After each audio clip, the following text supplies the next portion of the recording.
highways in Islamabad have been cleared, security perimeters are locked down, and the diplomatic tables are set for a second round of peace talks to pull the Middle East back from the brink of conflict. A fragile 2-week ceasefire between the United States and Iran expires at exactly 4:50 a.m. Pakistan Standard Time. After that, the missile strikes resume. But with just hours left on the clock, the entire process has frozen. Delegations from Washington and Tehran are sitting on the tarmac. Neither side is willing to take off. This map shows the problem. America faces a 14-hour flight to Islamabad. Iran needs only 2. Thus, both fear taking off first. Iranians suspect the US jet will launch, then turn around mid-flight. Americans fear flying across the globe to an empty chair.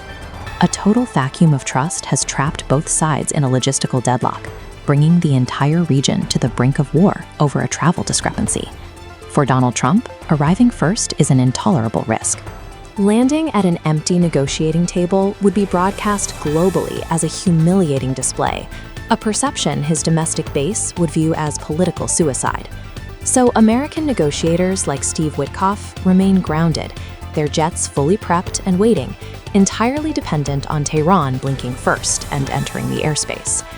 The Iranian government is trapped in the exact same psychological bind.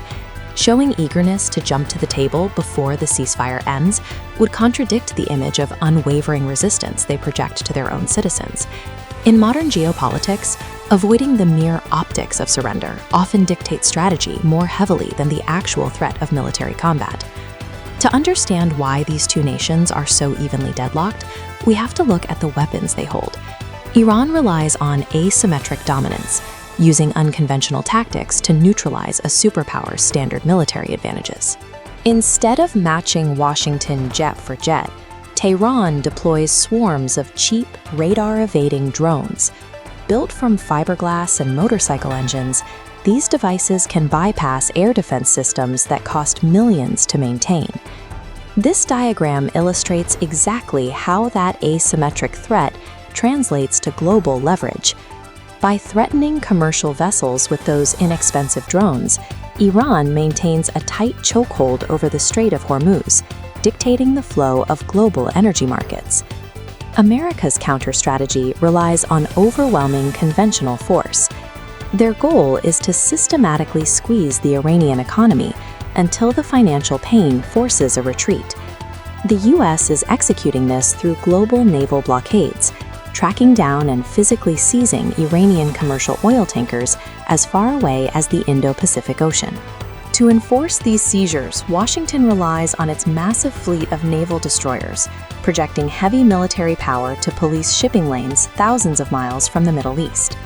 The tarmac standoff in Islamabad is the physical manifestation of this clash, a 20th century superpower's conventional might grinding to a halt against a 21st century power's asymmetric geographic chokepoints.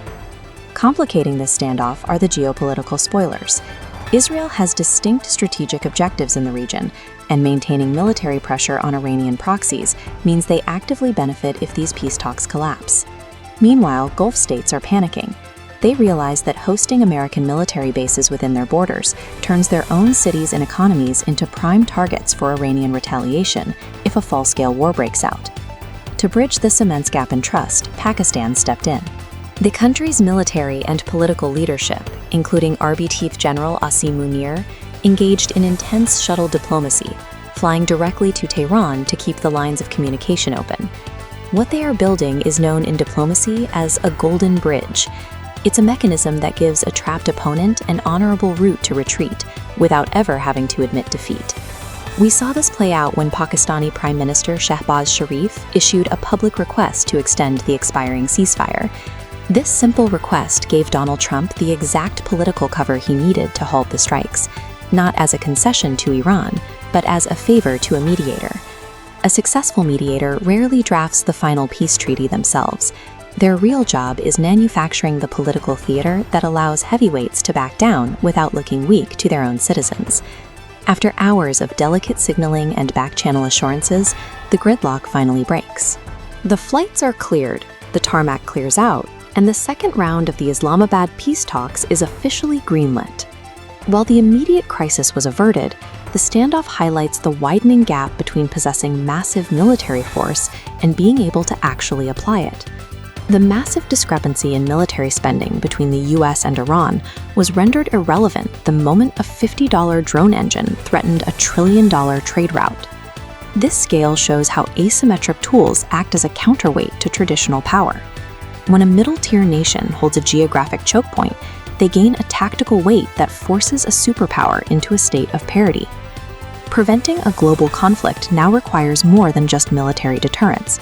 It relies on mediators who can manage the friction between conventional might and asymmetric reach. If this report helped you, share your thoughts in the comments. Subscribe for verified updates, global news, and breaking stories. Share this video with others to keep them informed.